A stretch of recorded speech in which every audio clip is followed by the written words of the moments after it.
کے لیے آج ہم لوگوں کا جو لیکچر ہے وہ ہے اعتباری زر کے بارے میں کہ آج ہم نے اعتباری زر کے آلات پڑھنے ہیں۔ ہمیں پتہ ہے اعتباری زر کیا ہوتا ہے، ٹھیک ہے۔ اعتباری زر ایسا زر ہوتا ہے جو بھروسے کی بنیاد پر گردش کرتا ہے، ٹھیک ہے۔ تو اس کے لیے پرومیسری نوٹس وغیرہ یہ ساری چیزیں یوز ہوتی ہیں۔ تو اس کے کچھ ٹائپس ہیں، کچھ آلے ہیں۔ جیسا کہ ہمیں پتہ ہے یہ جو زر ہے یہ بھروسے کے طور پر یوز ہوگا، تو ایسی کچھ چیزیں ہوتی ہیں جو بھروسے کے طور پر یوز ہوتی ہیں۔ مطلب اگر ہم پیمنٹ نہ کریں اور کچھ ایسی چیز دے دیں، کچھ ایسے آلے دے دیں جو زر کی شکل میں یوز کیے جاتے ہیں، ٹھیک ہے۔ تو وہ آلات ہم نے پڑھنے ہیں کہ ایسی کون کون سی چیزیں ہیں جو زر کے بھروسے کے طور پر یوز ہوتی ہیں، ٹھیک ہے۔ اس لیے اس کے کچھ آلات ہیں وہ ہم لوگ دیکھ لیتے ہیں۔ سب سے پہلے ہے کتابی حساب، بک اکاؤنٹ، ٹھیک ہے۔ یہ اعتباری زر کی بہت قدیم صورت ہے۔ اس کے تحت ایک محلہ یا علاقے کا دکاندار لوگوں کو ادھار فروخت کی جانے والی اشیاء کی تفصیل اپنے پاس درج کرتا رہتا ہے۔ یہ ایسے ہی ہے جیسے کسی بھی شاپ سے اگر ادھار لیا جاتا ہے تو وہ اپنے رجسٹر پر نوٹ کر لیتا ہے اور اس عرصے پر وہ کھاتہ دار سے وصول کر لیتا ہے۔ اٹ مینس کہ یہ ایک قسم کا ریٹن میں نوٹ لکھا جاتا ہے، پیسے ڈائریکٹ اسی ٹائم نہیں لیے جاتے بلکہ ایک ریٹن صورت میں اس کو لکھ لیا جاتا ہے۔ نیکسٹ ہے پرومیسری نوٹ یا وعدے کی تحریر۔ اس تحریر کے تحت مقروض تحریری طور پر وعدہ کرتا ہے، اس کو لکھ کر وعدہ کرنا پڑتا ہے کہ وہ قرض خواہ کو رقم کی ادائیگی ایک خاص وقت پر اسے یا جس کو وہ کہے گا ادا کرے گا، ٹھیک ہے۔ جبکہ اس کی تحریر کی ایک قانونی حیثیت بھی ہوتی ہے، لہٰذا عدم ادائیگی کی صورت میں اس تحریر کو قانونی کارروائی میں بھی استعمال کر سکتے ہیں۔ نیکسٹ ہے چیک۔ چیک کے بارے میں ہم سب لوگ جانتے ہیں کہ جو بھی کوئی بینک میں اپنا اکاؤنٹ کھلواتا ہے اس کو ایک اعتبار کی صورت میں اس کو چیک بک دی جاتی ہے، ٹھیک ہے، اور اس چیک کے ذریعے وہ کبھی بھی اپنی ادائیگی واپس لے سکتا ہے، ٹھیک ہے۔ اس چیک کی کچھ اقسام ہیں۔ فرسٹ جو ہے حامل چیک، بیریئر چیک، ٹھیک ہے۔ اس چیک کا حامل اگر بینک چلا جائے، ٹھیک ہے، تو بینک اس کو نقدی ادا کر دیتا ہے، یعنی اس چیک کا قابض اس پر درج رقم نکلوانے کا مجاز ہوتا ہے، ٹھیک ہے۔ بینک حامل چیک کے دستخط چیک کی پشت پر لیتا ہے اور ادائیگی کر دیتا ہے، ٹھیک ہے۔ نیکسٹ ہے حکمی چیک، آرڈر چیک۔ اس چیک پر درج شدہ نام کو ہی چیک کی رقم ادا کی جاتی ہے، ٹھیک ہے۔ جس شخص کا نام ہے وہی چیک ادا کیا جاتا ہے، ٹھیک ہے۔ بیریئر چیک تو کوئی بھی اس سے ٹرانسفر کروا سکتا ہے، ٹھیک ہے، لیکن جو آرڈر چیک ہے وہ جس کا نام اس پر درج ہوگا اسی کے سائن کنسیڈر کیے جائیں گے۔ ادائیگی سے پہلے بینک اس شخص کی شناخت کرتا ہے، بعد ازاں ادائیگی کی جاتی ہے۔ چیک پر سے بیریئر کا لفظ کاٹ کر آرڈر لکھ دیا جاتا ہے۔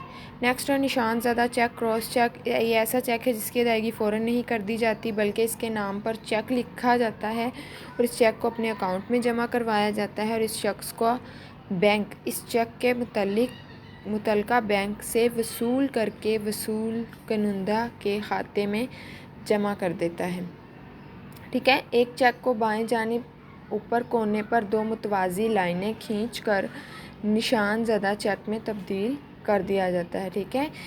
اس میں کھینچ کر، ٹھیک ہے، اس طرح سے اس میں دو لائنیں کھینچی جاتی ہیں برابر، تو اس کو نشان زدہ چیک کنسیڈر کیا جاتا ہے، اور اس کے علاوہ ہے، ٹھیک ہے۔ نیکسٹ ہے ہمارے پاس چیک کی جو فورتھ ٹائپ ہے وہ ہے سفری چیک، ٹریولر چیک۔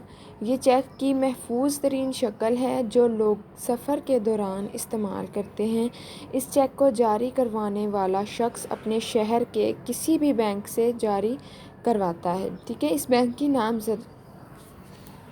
نامزد کردہ کسی بھی برانچ سے دوسرے شہر میں جا کر وصول کر لیتا ہے۔ حبیب بینک کا محافظ، یونائٹڈ بینک کا ہمراہ چیک سفری چیک کی مثالیں ہیں، ٹھیک ہے۔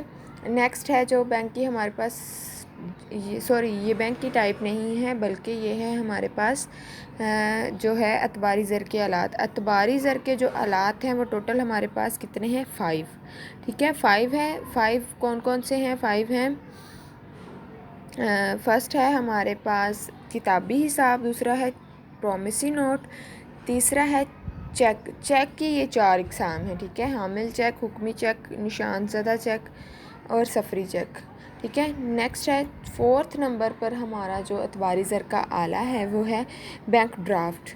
بینک ڈرافٹ افراد کے مابین عام طور پر لین دین کے لیے بینک ڈرافٹ استعمال کیا جاتا ہے۔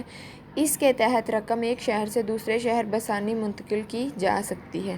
مثلاً اگر کسی نے ملتان سے لاہور رقم بھجوانی ہو تو وہ ملتان میں موجود کسی بھی بینک کی برانچ سے لاہور میں موجود شخص کے نام اور مخصوص برانچ کے نام پر ایک ڈرافٹ بنوائے گا اور یہ ڈرافٹ بذریعہ ڈاک بھی بھجوایا جا سکتا ہے۔ مطلوبہ شخص لاہور میں نامزد برانچ سے جا کر وصولی لے سکتا ہے، ٹھیک ہے۔ نیکسٹ ہے ہمارے پاس ہنڈی۔ ہنڈی ایک بہت امپورٹنٹ ٹاپک ہے، ٹھیک ہے، اس کے شارٹ کوسچنز اکثر پیپر میں آتے ہیں۔ نیکسٹ ہنڈی پر بھی پورا ایک ٹاپک ہے، وہ بھی ہم لوگ پڑھیں گے۔ اچھا، ہنڈی کی ڈیفینیشن کیا ہے؟ ہنڈی بل آف ایکسچینج، ٹھیک ہے۔ ہنڈی کاروباری لین دین میں بہت زیادہ استعمال ہوتی ہے۔ یہ فروخت کار کی طرف سے حکم نامہ ہوتا ہے جس پر خریدار اپنے دستخط کر کے قبول کر کے واپس فروخت کار کو بھجوا دیتا ہے۔ ہنڈی پر ادھار فروخت کردہ اشیاء کی مالیت کی ادائیگی کی مدت اور طریقہ ادائیگی درج ہوتا ہے، ٹھیک ہے۔ اس پر ٹائم مینشن ہوتا ہے اور کتنے ٹائم کے بعد یہ پے کیا جائے گا، اور طریقہ بھی کہ یہ کیش ہوگا یا چیک کی صورت میں ہوگا۔ اس طرح سے اگر فروخت کار کو طے شدہ مدت سے پہلے ہی رقم کی ضرورت محسوس ہو تو وہ کسی بھی تجارتی بینک سے جا کر ہنڈی پر بٹا لگوا لیتا ہے، ٹھیک ہے۔ وہ کیا کرے گا؟ وہ ہنڈی پر اچھا، ہنڈی کو بٹا لگوانے کا مطلب کیا ہے کہ بینک ہنڈی پر درج رقم کے حساب سے اپنا کمیشن کاٹ لے گا اور باقی رقم ہنڈی کے قابض کو ادا کر دے گا۔ جب ہنڈی پر درج مدت پوری ہو جائے گی تو بینک مقروض سے وہ رقم وصول کر لے گا، ٹھیک ہے۔ یہ لیکچر آپ لوگوں نے یہیں تک پڑھنا ہے کہ جو ہمارے آلات ہیں اعتباری زر کے وہ کون کون سے ہیں، یہ آپ نے 5 جو آلات ہیں وہ یاد کرنے ہیں۔ نیکسٹ جو یہ والا ٹاپک ہے ہمارے پاس ہنڈی کی درجہ ذیل اقسام، وہ نیکسٹ لیکچر میں ہم لوگ پڑھیں گے، ٹھیک ہے۔ اس کی کتنی اقسام ہیں آپ لوگوں نے اس کو اچھے سے پریپیئر کرنا ہے، ٹھیک ہے۔ کچھ بہت ایزی سا ٹاپک ہے، اس میں کچھ ایشو نہیں ہوگا، ٹھیک ہے۔ اوکے جی، اللہ حافظ۔